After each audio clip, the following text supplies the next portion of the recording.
Ini adalah sebuah maxi scooter yang korang boleh pakai harian, pergi long distance ride ataupun main light off-road. Inilah dia, Honda ADV 350.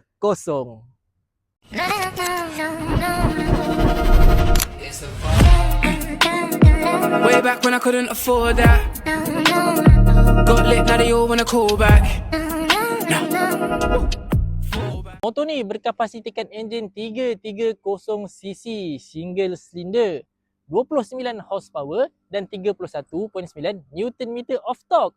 Untuk kategori dia bagi aku dah cukup dah untuk pergi long distance, jalan dekat-dekat, sekali-sekali minum off-road, tak ada masalah punya.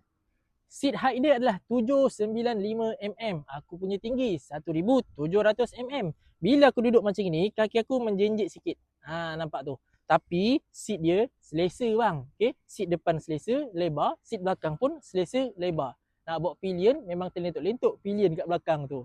Berat dia pula adalah 186kg. Bagi akulah, dengan berat macam ni, lebih kurang korang buat kapcai je. Nak cilok-cilok pun senang. Tapi atas highway, laju, cruising, stable tau. Dengan kapasiti tangki 11.7 liter, anggaran 3.4 liter boleh pergi dalam 100 km tau. So untuk full tank ni, agak-agak boleh pergi dalam 300 km plus plus.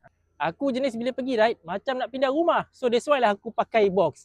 Tetapi untuk motor ni sendiri, didatangkan dengan storage bawah seat dengan kapasiti 48 liter. Memang sangat luas tau. Anggaran boleh letak dalam 2 biji helmet full face. Kalau korang nak letak barang-barang kecil, dekat bahagian depan sebelah kiri ni pun ada satu compartment. Kena letak handphone ke, wallet ke ataupun barang-barang kecil-kecil lah. Boleh letak dekat dalam sini. Nak charge pun, dekat bahagian dalam didatangkan dengan USB port Type-C untuk charge. Suspension hadapan didatangkan dengan USD fork 37mm daripada Showa tau, bukan kaleng-kaleng. Saiz rim dia adalah 15 inci menggunakan sistem brake disc 2 port caliper daripada Nissin. Sistem suspension belakang didatangkan dengan dual shock absorber daripada Showa. Boleh laras ada jenis preload lah. Okey, didatangkan dengan sistem brake caliper daripada Nissin juga. Saiz tayar dia adalah 14 inci. Untuk suspension depan dan belakang guna Showa, shock main off road.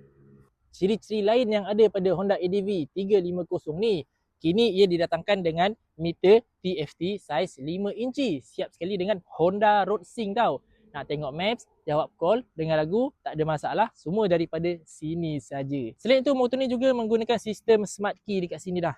Nampaklah macam modern sikit. Skuter adventure mestilah kena ada windshield, barulah best. Tetapi yang seronoknya untuk ADV 350 ni, windshield dia kita boleh laras tau. Tapi